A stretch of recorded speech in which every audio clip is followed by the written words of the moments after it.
It's the Security Weekly News, and it's episode 271, which adds up to the number 10, which is an A in hexadecimal, which probably means it's the end time. But I'm Doug White, and it's Friday on the week of 29 January 2023. We've got Chat-GPT, QNAP, Google Fi, I don't know, REDIS, Headcrab, Banner, GoodRx, or I don't know if you pronounce it Good Prescription, Oracle, GoAnywhere, and more on the Security Weekly News. This is Security Weekly, for security professionals, by security professionals. We interrupt our program to bring you this important message. It's the show that keeps you up to date on the latest security news twice a week. Your trusted source for accurate security information and expert analysis. It's time for Security Weekly News.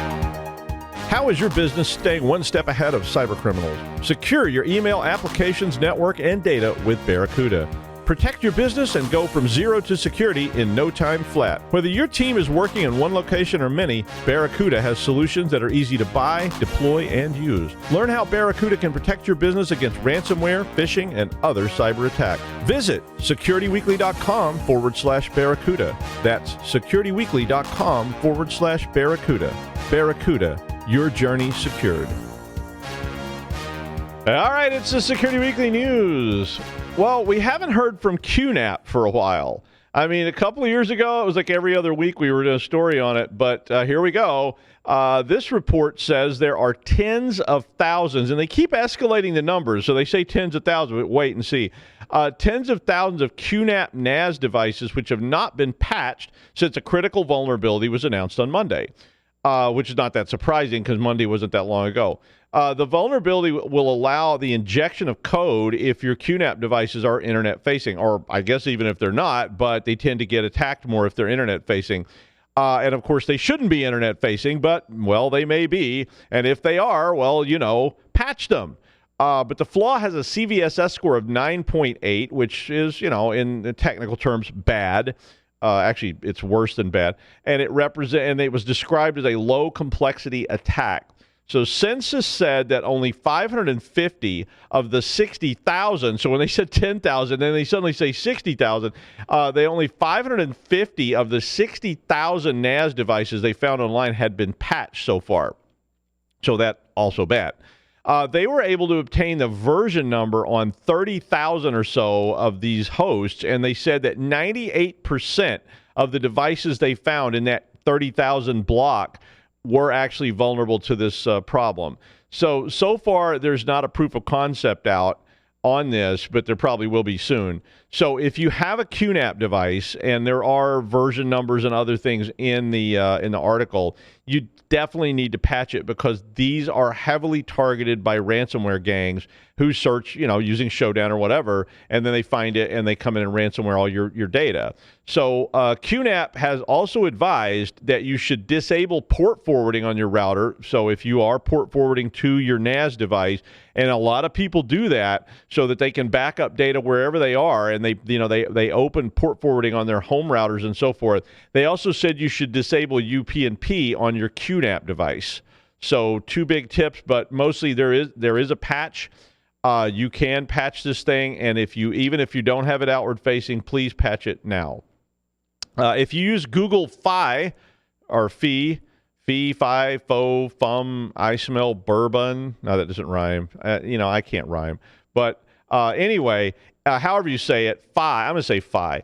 Fi said that personal data had been exposed at one of its primary network providers, and they issued a warning to some customers. So they theoretically have issued you a warning if you're subject to this.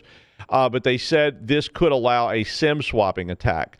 Notices were sent out to customers stating that their phone numbers, SIM card numbers, and other information about their accounts was compromised. And, of course, if you have the phone number and the SIM card number, that's pretty easy to SIM swap. They did say that there was no sensitive information. Well, yeah, okay. But they said no sensitive information like social security numbers and tax IDs and all the account passwords and all that was not compromised. But they did lose your SIM card serial number. So if they have your SIM card number and your phone number, going into a place or having a place to do this will allow you to set up, or you could, I guess, make your own SIM cards. One customer said that hackers had gained access to their Authy MFA because if it's SMS, so that SMS text that comes in for your multi-factor authentication, and that's how SIM swapping works, right? So they request a password reset. The multi-factor kicks in, an SMS text message is sent to the phone, which if it's been SIM swapped, then basically they see it too. They can punch in the code and boom, Bob's your uncle. And so there's a big problem with this.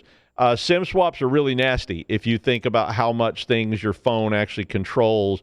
And with multi-factor, which has been put in place everywhere, you can try and use things like physical MFA tokens like YubiKeys and that, or they recommended authenticator apps because most of the authenticator apps are not going to work the same way and they're not as subject to SIM swapping, or are they? But if you're using SMS text for multi-factor, there are many, many ways that can be intercepted, up to and including just social engineering it. So they do that a lot, and they just call people and say, tell me the code that prints on your phone, and and then they got you. So, yeah. 1,200 or more Redis database servers have been compromised by a piece of malware since September of 2021. The malware was identified by Aqua Nautilus Security, who named it Headcrab, whatever that means. Sounds awful. Or like something you eat. I don't know. It could be awful. Yeah, it needs better marketing. But Headcrab. They described it as being meticulously built and mostly undetectable by both agentless and conventional antivirus, so pretty nasty. They went on and said the attackers have a deep knowledge of Redis modules and APIs. The malware runs, it's in memory only, and it's never written to the disk, which makes it even harder to detect. It also then acts to delete log entries and communicates with legitimate IP addresses. And they didn't say exactly what that meant. I presume it's connecting to things that are in the cloud or whatever.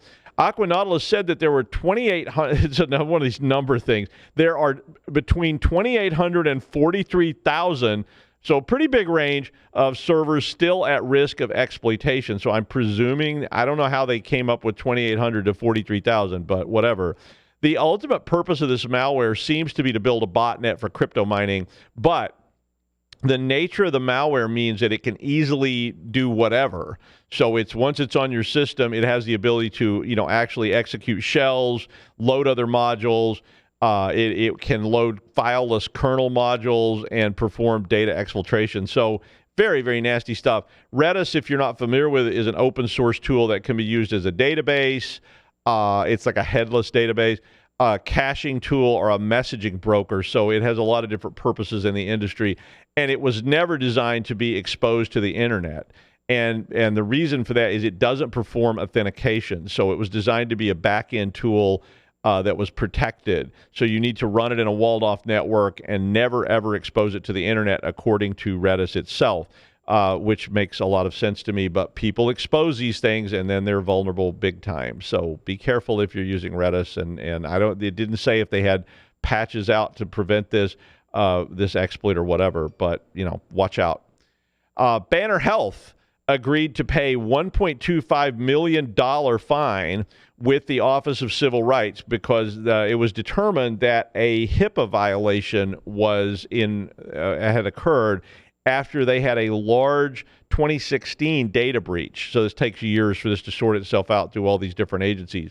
Now, HIPAA, if you're not familiar, stands for the Health Insurance Portability and Accounting Act in the United States, and it requires all these different privacy means on healthcare providers. Banner Health has more than 50,000 employees and is the largest employer in the U.S. state of Arizona.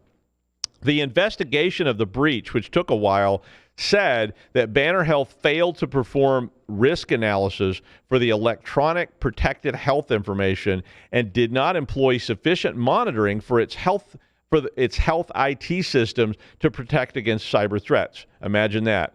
The data of 2.81 million parties from 27 different Banner Health Systems locations was exposed when the payment processing system at their food and beverage outlets were compromised. They did not detect this intrusion for more than a month, which again, I mean, even in 2016, that was not at all uncommon to see these kind of things. But in addition to the fine, they have agreed to implement a corrective action plan that includes specific steps the security teams will take to resolve all the HIPAA failures that were found in the investigation. The estimate is that with the $1.25 million settlement, that's a fine, the incident has cost the company over $10 million because a federal judge previously had approved an $8.9 million settlement with victims in 2020. Now, one of my gripes with all this stuff, of course, is that the fine is basically like a parking ticket for me because, since I went and looked for some financials on Banner Health, but the only one I could find showed total revenues of over $9 billion with a B dollars in 2019. So a $1.25 million fine or even a $10 million cost is kind of not a real penalty. I mean, obviously they imposed other things on them to make them do better, but not much teeth in that. But for all I know, that's the maximum they could fine them. I don't know what the rule actually says, but it doesn't. It sounds bad to me. If I had to pay $10 million, I would end up in the workhouse because I don't have $10 million. I don't have $1 million, so I would end up in the workhouse. But $9 billion in revenues, you could probably pay that out of petty cash and move on. Since we're doing, which also bothers me because then they'll say, oh, we can't afford to do the cybersecurity. It's like, oh yeah, we have $9 billion in revenues, but we just couldn't afford the cybersecurity needs. Yeah, we've all heard that, right? Well, since we're doing fines anyway, the Federal Trade Commission in the United States fined GoodRx, and I don't know if you pronounce that good prescription because R with a little X after it in the U.S. means prescription, but GoodRx was fined $1.5 million for questionable privacy practices, which involve sharing personal consumer health data with Facebook, Google, and Twilio.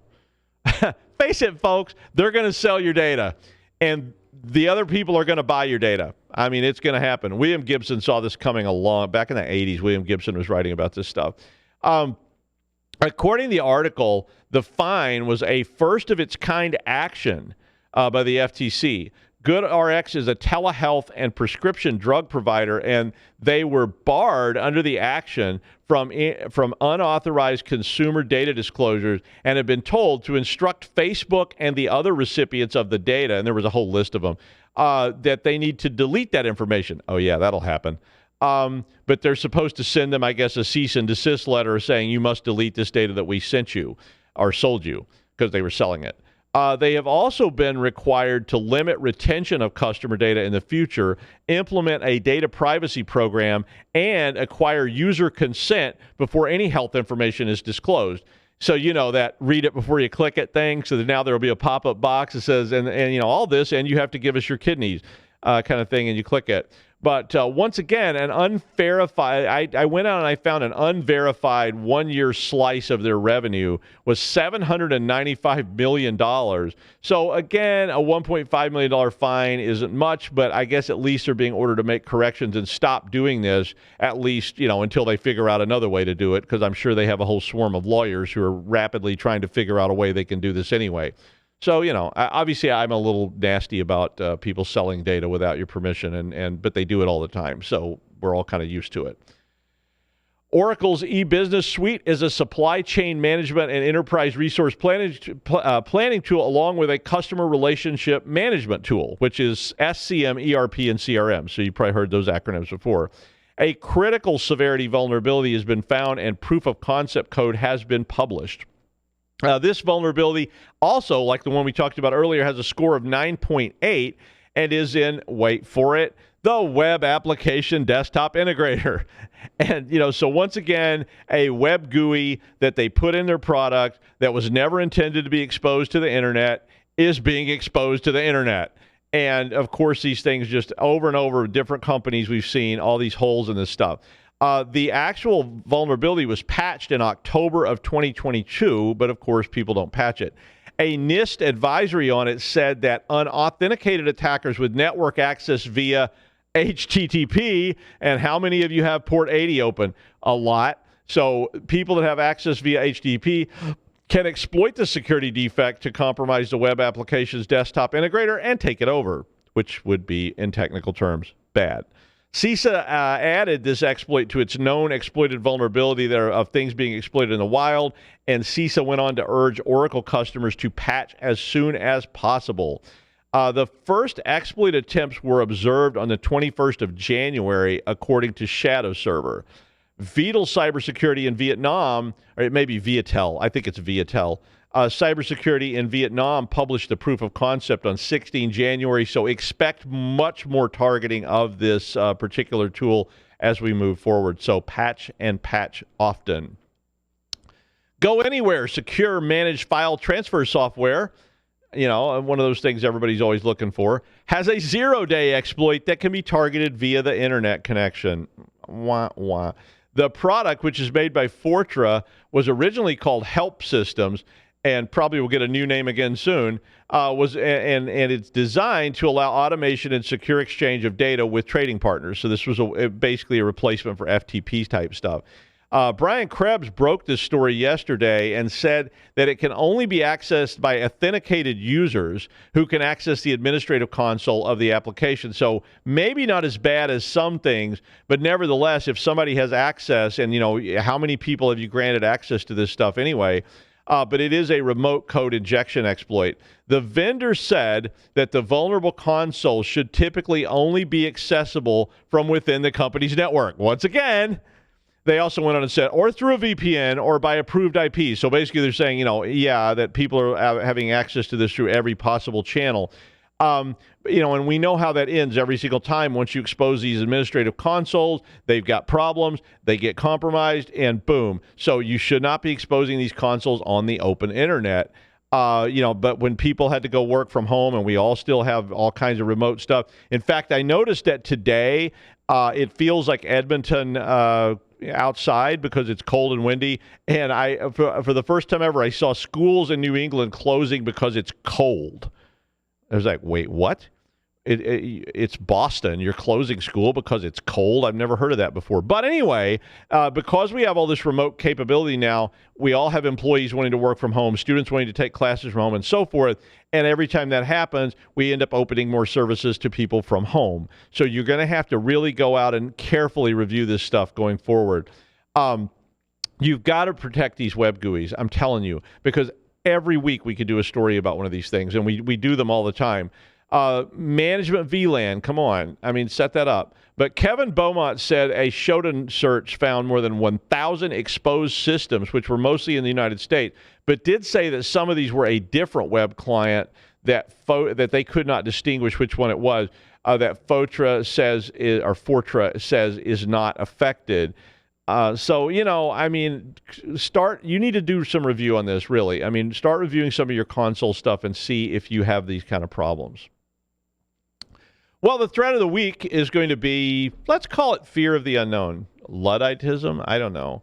I didn't get to do this last week because we had a special guest, which was awesome, but I'll do it now. I said I was going to do it last week, but then we had a special guest. We're all afraid of the unknown, right? What's in that weird dish at the Duck's Blood Soup restaurant? I highly recommend the Duck's Blood Soup restaurant in Futsimiao in Nanjing, but it's really good. I don't know what was in it, but it was actually really good, and it's not as weird as it sounds. But sometimes apprehension's a good thing. Like, this thing with lots of tentacles wiggling, maybe you don't want to eat that. There was no tentacles in that. But sometimes you just have to hope it's not too steep and your skis will stay on the hill, or you'll miss out on something good. But if you've been under a technological rock for like the last 2 months, you probably haven't heard of Chat-GPT. But most of us have, and I have. And I've been using it a lot. I really got into the DALL-E stuff with the art, and then Chat-GPT has just been wowing me over and over again. I attached an article which provided a list of schools and colleges that have banned, and that's air quotes, they banned Chat-GPT. They said, no Chat-GPT. I'm like, oh, yeah, that'll work. But, they're afraid of Chat-GPT. I've already had questions coming to me from faculty members at different schools saying, what do you think about this? Is this going to be a problem? And, immediately I get it. I'm afraid of it in terms of being a teacher or whatever, because I can just very easily imagine this being used for bad things. But every time I hear somebody banning something for the children, in air quotes, I usually run right out and get it. I'm like, when I was a kid and they told me that Kurt Vonnegut was banned in the 7th grade library, guess what I did? I went and got copies of everything Kurt Vonnegut ever wrote and read it. And it didn't seem to hurt me. I mean, look at me now, right? Yeah, I'm okay. But let's talk about this a bit. So the reasoning for banning Chat-GPT, of course, the initial reason is that students would use this to plagiarize and cheat. I mean, I can't spell the word plagiarism. I don't know why. I know how to spell it, but I always screw it up. English can be so challenging. It's I before A except after P or something. Yeah, all those kind of crazy things. But thanks to Grammarly, it's correct. I wrote it correctly. But although Grammarly is telling me my sentences are wordy, and I'm getting tired of that Grammarly, like, wordy, right? Like bite me. But see, there's a nice concise sentence. But they also worry that Chat-GPT may provide students with misinformation. And to me, that's the bigger worry.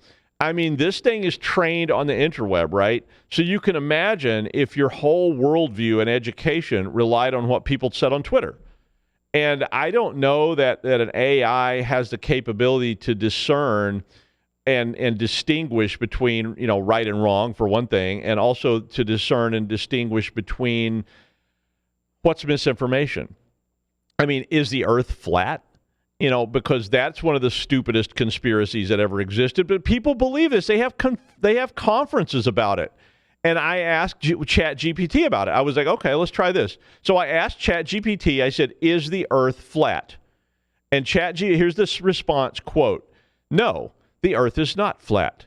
It is an oblate spheroid, meaning it is roughly spherical in shape, but slightly flattened at the poles and bulging at the equator, kind of like me, due to the centrifugal force generated by its rotation.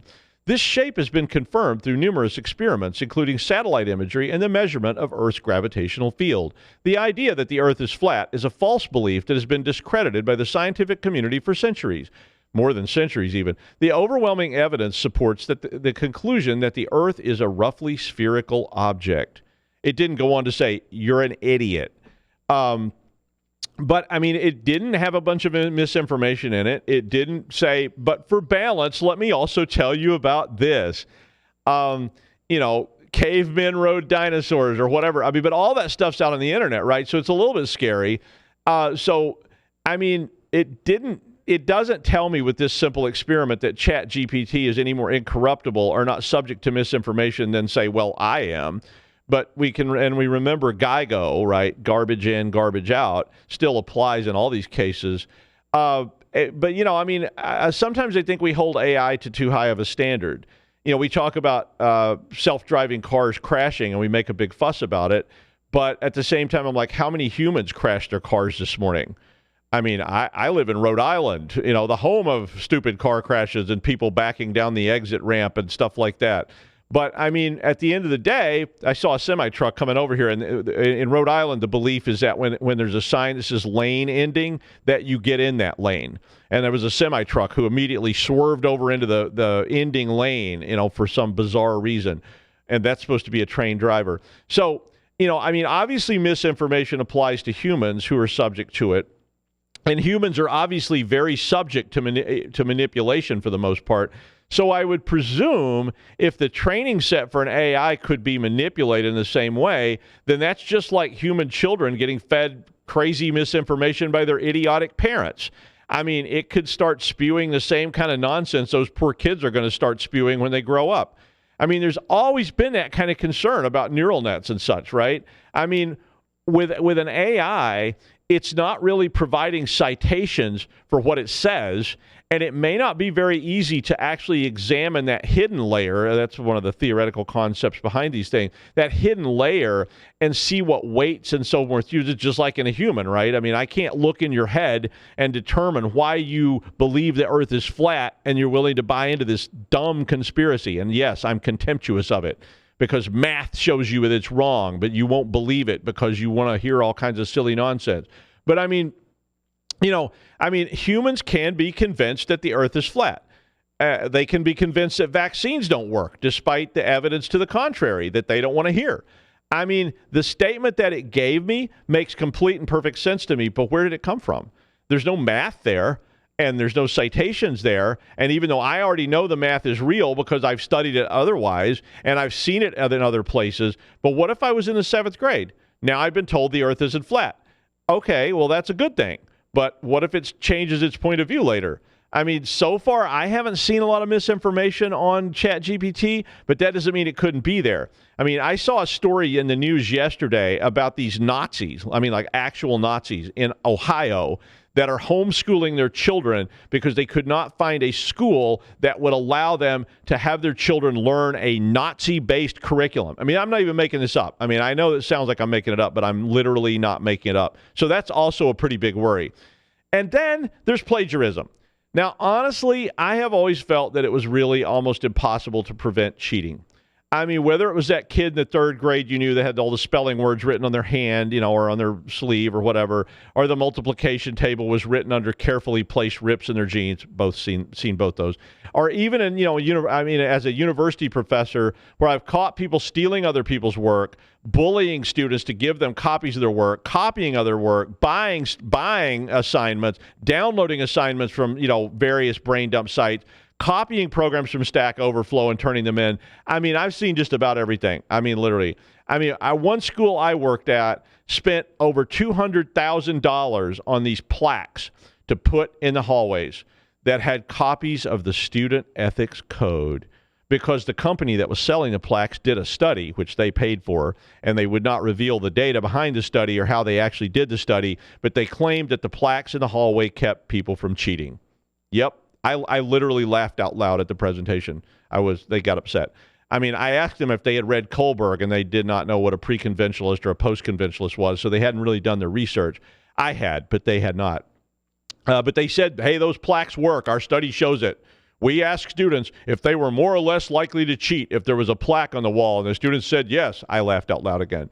A pre-conventionalist, if you don't know what Kohlberg's pre-conventionalist is someone who will do something because they believe they won't get caught, which sounds like a lot of hackers we know, right? Like, you get what you deserve because you couldn't catch me. There was no camera, so I stole your wallet. A brass plaque or signing a code that you say, I will not cheat, works just about as well as those codes they used to try to get you to sign that says, I won't get involved in any canoodling with my girlfriend. Yeah, that didn't work either. I mean, we all had to sign that at church school. I don't know about you, but, you know, they were like, sign this. And I'm like, of course I will. Plain and simple. And post-conventionalists are really scary people who believe that they answer to a higher power anyway, which is where you get terrorists and stuff like that from. So whatever they're doing it for other reasons. I mean, of course, this post-conventionalism is the old, I'm cheating because this class is not worth my time. I actually had a student tell me that once in a C programming class. The person said, I don't need to know this, so when you catch me cheating, it's just because I don't want to waste my time on it. They got an F. But, you know, there's a part of me then that says, but let's not run away in fear of AI. Let's embrace our new supreme overlords, just getting that out there. But I have been telling my students to use it if they want to, but to cite it. You know, so if you use this as a resource, cite it. If you look something up in a journal, what's the difference? And this thing has access to every journal on the internet. So why not just cite it? But you need to use the old journalism technique of verifying what it tells you. Because even if you read a story in the New York Times, you might want to get a citation from another source that verifies that. That's what journalists supposedly do. Not all of them these days, but that's what they're supposed to do. I mean, I watched the Lou Grant show. I mean, it's really handy to get this kind of stuff. Yesterday I was doing a class, and I wanted to show my students some networking socket code in different languages, and I could have written it all. I mean, well, not every one I could have written all of it, but I would have taken a lot of time. But I just asked Chat-GPT to write it. I said, Chat-GPT, write Python, Rust, Go, and C. And so I wrote 4 different programs using Chat-GPT. It took like 10 minutes. And I was able to show that. And I cited the source on my slides. I wasn't cheating. I wasn't plagiarizing. I cited the source, and I told the students where it came from. Now, if I was teaching a class and I wanted them to write that code, I don't know what I would do. That's the problem, right? Because what if they turn that in? How can I distinguish it? But they could also get it off, Stack Overflow or somewhere too, or get their friend Larry to write it. But it provided my students with a bunch of useful info, and it saved me a bunch of time, so it was useful. I did verify that the C and the Python code would work, and the Rust and the Go code did look like they made sense, so I used it. I mean, I don't know where this goes. I really don't. And students are definitely going to use this to cheat. Absolutely. But they're already using everything on earth to cheat. They're using Course Hero. They're hiring companies that will cheat for you. There's literally companies out there you can hire that just flat out say, why waste your time on this stupid crap in college when you could hire us to do it for you and you can do more important stuff? I mean, cheaters are going to cheat. It sucks. But it's the way it is. And they're typically cheating themselves, right? Because when they do graduate and they go to a job interview and somebody says, hey, could you debug this C code for me? You claim you're a C programmer. And I used to do this all the time to people. And they look at it and go, no, yeah, you know. But, I mean, they're going to hire somebody named Sid to write their code for them anyway. So I don't know what the answer to that is, and I never have, even long before this. But I do think it's a whole new can of Lumbrucus terrestris, which, yes, I asked Chat-GPT for the Latin name for worms. Grammarly did not like that either. I may attach Grammarly to Chat-GPT, do a sort of writing a grammar cage match, and just see who wins. Probably could sell tickets to that, right? Sounds good. And finally, this story is also about AI and the end of the world. This particular story is about a computer which broadcasts AI-generated Seinfeld episodes for eternity. It's called Watch Me Forever, and it's a Twitch channel that is from Mismatch Media, which says that their whole purpose is experimental forms of television, video games, and other things using machine learning. The show in question is called Nothing Forever, which was supposedly what the sitcom Seinfeld was about, Nothing. It's an AI-generated romp with Larry Feinberg, Yvonne Torres, Fred Kastopoulos, and Zoltan Kakler, which I presume represents the original sitcom members of Jerry, Elaine, George, and Kramer. The content is being generated by GPT-3, which is another version of Chat-GPT. It's like the back end of it. So long after the collapse of civilization, and I'm sitting around eating the remains of a radioactive wombat in the ruins, and yes, I spent a lot of time finding cool bondage gear so I can look like a character in Fury Road, that AI is still going to be sitting there somewhere in the cloud generating one-liners for George Costanza. And that's the news. We'll see you next week on the Security Weekly News. I will be at the Millennial Alliance Transformation CISO Assembly in New Orleans on the 15th and 16th. If you're going to be there, be sure and stop by and say hi. See ya.